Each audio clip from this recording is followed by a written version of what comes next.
something that's been really profound for me in my self-realization has been learning how the belief becomes installed that we are a person, that we're a body, and that we're a mind, and how that case of mistaken identity comes into play. And realizing this for me was kind of like a moment of clarity that there's been mistaken identity all along, and almost like the final piece of the puzzle that helped me to shift the belief that I am a person. And it was learning about through David Bingham's videos, and he talks about how as babies we all have this knowing. We're in the state of pure awareness. We have the knowing of ourselves as the infinite, as awareness, and that everything is arising within us. We're not existing within a reality, the reality is existing within us. And we're in that state of pure presence.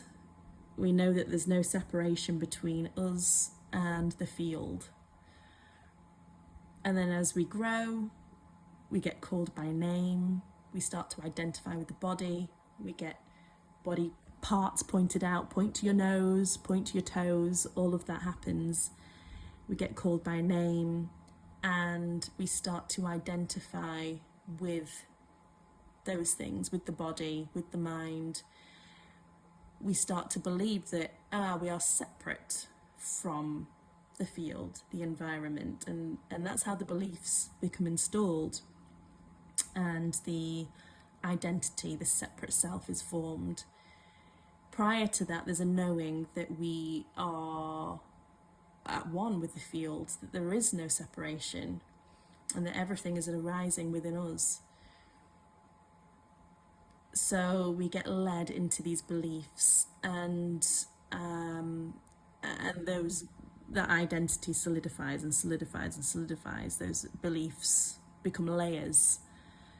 And self-realization for me has been the deconstructing of that, and the remembrance that no, I'm the vast open space. I'm the consciousness within which my body, or the body, arises. And it's been that perspective shift, so I can zoom into the body, I can zoom into the experience, and I also have the awareness, the presence, the knowing of my true identity, which is the watcher. And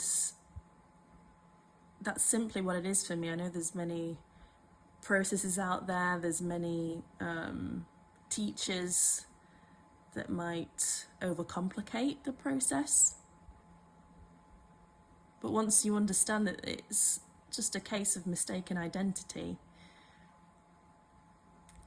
and that there's the option to be in the personal mode, the belief that you're this body and this mind, or this shifting back and this opening and widening of the lens into the observer. So I hope this has helped anybody for who this resonates with, that it's been really profound for me.